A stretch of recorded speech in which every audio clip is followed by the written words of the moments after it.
Kalau bisa jangan orangnya, untanya aja. Itu terkenal dalam sejarah. Jadi begitu bertemu, nggak ada yang mau duluan. Ini yang kelak kemudian hari mengincar dan mengintai Muawiyah, Amr bin As, dan Ali bin Abi Thalib. Cuma takdir berkata lain. Ali datang ke masjid untuk menunaikan salat. Muawiyah konon diriwayatkan sedang sakit tidak bisa berangkat. Amr bin As bisa mengelak. Dan Ali kemudian wafat dalam tusukan-tusukan yang telah disiapkan oleh golongan-golongan ini. Setelah mendengar Utsman itu meninggal dunia, kabur orang-orang ini, menyebar. Masanya makin ricuh, terjadi kericuhan di Madinah sampai dengan 4 hari. Maka para sahabat berkumpul, ini fitnah pertama. Fitnah pertama yang terjadi. Maka para sahabat berkumpul untuk mengatasi kekacauan ini, maka mereka bersepakat mesti ada pemimpin baru yang diangkat untuk mengatasi kekacauan. Karena kekacauan sudah menyebar. Khalifah tidak ada, pemerintahan tidak stabil, wilayah makin luas. Maka ini muncul pemberontakan di sini. Ini muncul pemberontakan. Maka untuk mengatasi itu diangkatlah kemudian dengan mufakat semuanya sahabat Ali bin Abi Thalib. Perhatikan apa yang dikerjakan oleh Abdullah bin Sabah. Begitu Ali diangkat, dia gerilya lagi. Ini yang kita nantikan. Ini yang paling hebat. Saat yang bersamaan, dia juga masuk ke wilayah-wilayah sahabat-sahabat dari keluarga Utsman bin Affan, Bani Umayyah. Di Bani Umayyah itu siapa saja? Banyak. Ada Muawiyah, ada Amr bin As, ada yang jadi gubernur di Damaskus di Syria. Masuk info pelan-pelan dari bawah. Kalau Ali sengaja tidak menolong Utsman supaya Utsman cepat meninggal dan digantikan oleh Ali bin Abi Thalib. Masuk fitnah lagi. Tuh lihat bagaimana hembusannya tidak berhenti sampai di situ. Begitu wafat diangkat Ali sibuk menyelesaikan pemberontakan. Padamkan ini, padamkan itu, padamkan ini. Sementara Abdullah bin Sabah melihat seperti itu, dia melihat, ini kalau begini terus, peluang saya habis dengan kelompok-kelompok saya. Maka dia masuklah kemudian lewat orang-orang terdekat dari kalangan sahabat, termasuk istri Nabi SAW, Sayyidah Aisyah. Dia masuk ke Talha radhiyallahu ta'ala anhu. Dia masuk ke Zubair, itu Zubair radhiyallahu ta'ala anhu. Masuk ke wilayah sahabat. Terutama masuk ke wilayah sahabat yang dekat hubungannya dengan Utsman bin Affan, klan Utsman, sampai ke Bani Umayyah. Mereka katakan, perhatikan tuh, Ali itu memang benar-benar sibuk dengan kekuasaan sampai lupa menghukum kisos orang yang telah membunuh Utsman bin Affan. Sebetulnya masalah gampang, kalau ini dikisos selesai masalah. Tuh lihat cara berpikirnya. Padahal pemberontakan itu sudah banyak pada saat itu. Maka ketika infiltrasi yang buruk ini masuk, disebarkan isu, maka menyebar kemudian. Jadi panaslah kalangan-kalangan itu. Datanglah perwakilan mereka kepada Ali bin Abi Thalib, mengatakan, Ali, ini sudah berlalu, kenapa belum dikisos mereka? Kata Ali, sebentar. Ini kan yang datang masa. Masa ini harus diteliti satu-satu. Harus ada bukti yang jelas, berikan saya waktu. Begitu menyampaikan demikian, tak puas semua, nggak bisa, ini nggak bisa. Disulut lagi dari bawah. Sampai terjadi kemudian perang Jamal. Perang Unta. Diprovokasi, masuk kemudian ke lingkungan para sahabat yang lainnya. Ingat teman-teman sekalian, para sahabat itu mulia, udul. Jangan katakan apakah para sahabat mudah terprovokasi, bukan. Karena cara pandang sahabat bukan provokasi, iya. Cara pandang sahabat pada hukumnya. Sebagian mengatakan kalau salah, ketahuan harus segera dihukum. Mereka tahu yang salah si fulan, tapi Ali berpendapat buktinya perlu jelas dulu. Kan sekarang juga 2 alat bukti yang jelas, demikian kan? Sahabat tahu ini pelaku si fulan. Cuma Ali perkenankan saya mengumpulkan bukti dulu. Yang lain minta segera dikisos karena sudah tahu si fulan. Ali bertahan dulu sampai mengumpulkan bukti yang kuat. Dikacaukan ini oleh tadi para penyusup tadi. Maka diprovokasi, kalian sahabat Nabi, kalian orang mulia, ini nanti akan diminta pertanggungjawaban oleh Nabi. Kenapa tidak dihukum? Tegur Ali sampai terjadi perang Jamal. Jamal itu unta. Karena peperangannya pada saat dipimpin oleh Sayyidah Aisyah menggunakan unta. Begitu sedang berperang itulah kemudian kata Ali para sahabat yang lain, ini unik nih. Sholatnya pernah sama-sama, pernah beribadah sama-sama, dan mereka menegakkan nilai sama-sama. Yang satu prinsipnya baik, yang lainnya juga baik. Tegakkan hukum, yang kedua siap menegakkan, kami kumpulkan bukti. Dua-duanya benar ijtihadnya. Yang salah itu yang memprovokasi. Maka apa yang terjadi? Yang terjadi adalah dua-duanya mengatakan, tolong ya, kalaupun kita berperang, ini bukan untuk memusuhi, ini untuk menegakkan apa yang kita kemudian telah pahami. Jangan saling melukai. Ini aneh Pak, saling berperang, tapi jangan terkena sabatan pedang.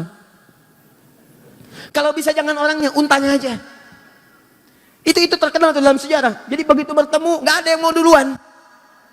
Nih, siapa yang menjadikan kacau situasi pada saat itu? Kelompoknya ini. Ini yang masuk. Dia yang masuk eksekusi duluan beberapa sahabat. Sehingga Talha syahid. Ibnu Zubair syahid. Tercatat hampir 4.000 sampai 6.000 sahabat syahid pada saat itu. Wafat. Maka semakin kacau situasi pada saat itu. dihadirkan kemudian segala hal dan sebagainya, sampai beritanya sampailah ke Damaskus, ke Syria, pada tokoh yang masih sangat kuat pada saat itu, teman-teman sekalian, dari klan Bani Umayyah, pada kekuasaan Muawiyah, sampai dengan ke Amr bin As, kemudian diantara pendukungnya. Maka ketika Ali menjelaskan situasi pada Sayyidah Aisyah, ini begini, beliau memahami akhirnya. Oh ternyata ini ada yang provokasi, ini begini, duduk. Semua duduk. Tapi itu tidak sampai kepada Syam di Syria. Yang saya katakan tadi, belum ada pesawat, belum ada telepon. Berita yang sampai di sana, pendukungnya Utsman dianiaya oleh Ali, bayangkan. Sehingga ketika Ali mengatakan kita harus jaga stabilitas ini, lebih baik kuatkannya pemerintahan dulu. Aisyah akhirnya ya mengakui kita bayat. Semua bayat. Tenang. Tapi sampai ke Syam itu nggak nyampe beritanya. Akhirnya apa yang terjadi? Diprovokasi. Karena ini sudah perlakuan yang buruk, maka kami, kata ini nih, pengikut ini datang ke sana, kami hanya akan mengangkat khalifah bukan Ali, yang kami angkat Muawiyah saja. Maka diangkatlah kemudian khalifah di sana sampai mendeklarasikan sebagai khalifah baru. Anda bayangkan tuh, fitnahnya luar biasa. Maka apa yang terjadi? Sudah nggak sempat, konon ada yang menyebutkan Muawiyah kirim utusan untuk klarifikasi, tapi di tengah jalan kemudian dieksekusi. Begitu dieksekusi oleh kelompok dari sini, sempalan sini, nyampe berita ke sana, Ali yang eksekusi. Semakin kuat kemudian rasa bencinya, marahnya, diprovokasi demikian, maka menyiapkan pasukan. Disampaikan juga kepada Ali, Muawiyah sudah menyiapkan pasukan, tidak mengakui kekhalifahan. Maka secara singkat disampaikan, Ali pun mesti siapkan pasukan.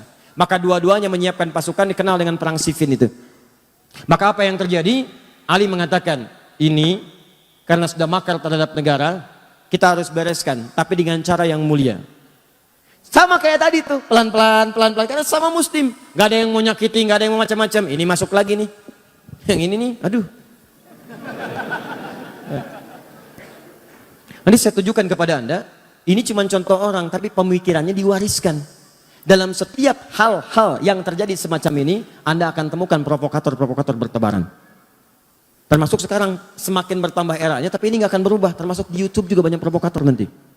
Nanti akan temukan itu. Kembalikan ke sini.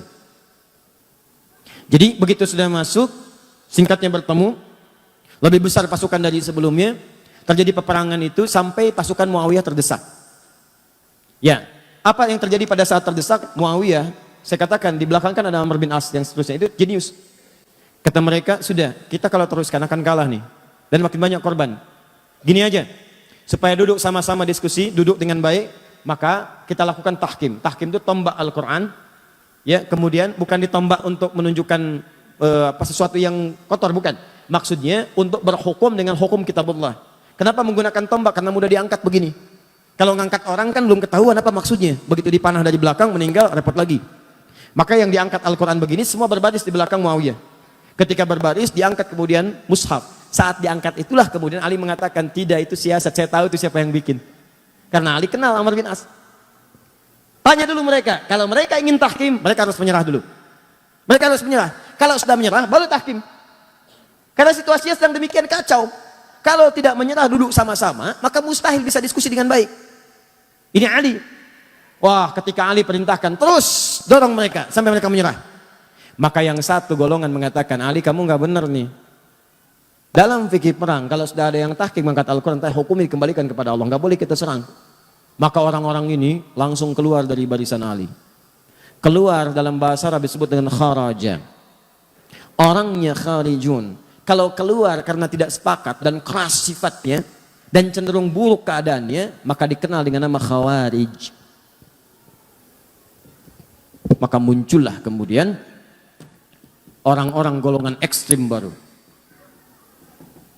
Dia mengatakan, lihat nih, Ali menyimpang. Kafir nih Ali. Kafir. Anda bayangkan tuh. Siapa mereka dibanding Ali? Ali itu menantu Nabi. Jaminan surga. Pemuda paling hebat, paling setia. Nyawanya dikorbankan bahkan untuk risalah Islam, bahkan untuk Nabi. Dalam peristiwa Isra Mi'raj, itu cuma ada 3 orang di rumah itu. Begitu akan berangkat, kata Nabi, Ali, kamu tidur di tempat tidur saya ya. Saya dengan Abu Bakar akan hijrah. Kamu yang gantikan di sini.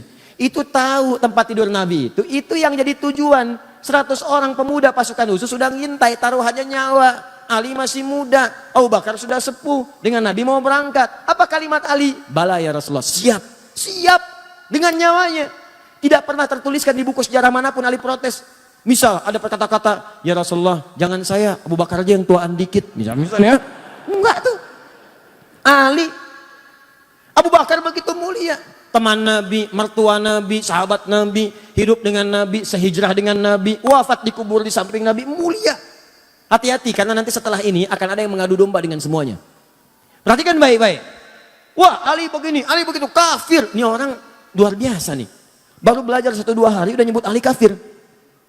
Kafir, kita keluar dari Ali. Orang-orang ini lagi kesini nih asalnya. Provokasi, Ali kafirnya, Ali nggak benar. Melanggar ketentuan Allah, kafir Ali. Maka keluar dia. Mereka ini termasuk menyalahkan Muawiyah karena berontak kepada Ali. Termasuk menyalahkan Ali karena tidak menyelesaikan itu dengan tahkim. Maka mereka memandang Muawiyah itu kafir, Ali kafir. Kanan kiri kafir. Ini kafir, ini kafir. Hukumnya wajib dibunuh. Ini yang kelak kemudian hari mengincar dan mengintai Muawiyah, Amr bin As, dan Ali bin Abi Thalib. Kubu sana, nih orangnya, Muawiyah, Amr bin As. Ini tokohnya nih, gara-gara dia nih berontak nih. Sini lagi, ini Ali nih, gak mau bertahan dengan hukum Allah. Bunuh, habisi semua. Maka mereka kembali disiapkanlah kemudian eksekutor. Dilihat di mana Muawiyah, di mana Amr bin As, di mana Ali. Maka disiap-siapkan pada satu subuh, direncanakan pembunuhan. Cuma takdir berkata lain. Ali datang ke masjid untuk menunaikan salat. Muawiyah konon diriwayatkan sedang sakit tidak bisa berangkat. Amr bin As bisa mengelak. Maka gagal pembunuhan kepada Muawiyah dan Amr bin As. Dan Ali kemudian wafat dalam tusukan-tusukan yang telah disiapkan oleh golongan-golongan ini. Kelak golongan ini bertransformasi, mewariskan pemikiran-pemikiran mereka, walaupun kelompok-kelompoknya itu tidak nampak ke permukaan. Sedikit tapi doktrin dia begitu jahat. Pokoknya kalau beda dengan mereka, kafir. Nih. Dan hukumnya bunuh, eksekusi, bom, apapun itu. Mau bom panci, bom kulkas, bom ini, bom itu. Pokoknya harus mati. Terus sekarang tuh. Makanya hati-hati ya. Saya ingatkan hati-hati nih. Ini yang saya katakan. Kita masuk kepada intinya. Ini termasuk tantangan dakwah di masa kini. Kalau Anda ikut pengajian, ikut taklim, dikit-dikit orang lain kafir. Dikit-dikit orang lain kafir. Wajib hukumnya dibunuh. Orang tua sendiri kafir. Wajib hukumnya disembelih. Tolong mikir dulu. Pikirkan dulu. Itu orang tua melahirkan antum. Mohon maaf ya, mohon maaf. Quran aja mengatakan, ini Al-Quran loh, Quran surah 31 ayat ke-15. Sekalipun antum ada yang masuk Islam, orang tuanya belum muslim. Antum duluan muslim misal, itu tidak boleh Anda menyakiti orang tua dalam urusan dunia. Dalam urusan akhirat silahkan beda-beda. Kalau diajak boleh nolak. Tapi dalam urusan dunia jangan sekali-kali Anda menyakitinya. Apa kata Allah? فَإِنْ جَاهَدَاكَ عَلَىٰ أَنْ تُشْرِكَ بِي مَا لَيْسَ لَكَ بِهِ عِلْمٌ فَلَا تُطِعْهُمَا. Kalau ada orang tua masih non-muslim mengajak kepada perbuatan syirik, ngajak kamu ibadah lagi seperti mereka, kamu tolaklah dengan cara yang lembut. Jangan ditaati. Lihat. وَصَاحِبْهُمَا فِي الدُّنْيَا مَعْرُوفًا. Tapi selama kamu hidup di dunia, maka perlakukan mereka dengan perlakuan yang indah. Kalau punya gaji lebih, berikan hadiah. Kalau punya makanan, bagi. Kalau punya rezeki melimpah, bagi. Dan saat itulah doakan kepada Allah supaya mereka mendapat hidayah. Tiba-tiba datang golongan ini mengatakan, kamu muslim ya? Muslim. Orang tua kamu kafir tuh, bunuh. Ini yang bahaya. Halal darahnya, tumpahkan darahnya. Ada orang pengen minta pendapat ke pemimpin, datang ke istana. Tumpahkan darahnya. Anda siapa?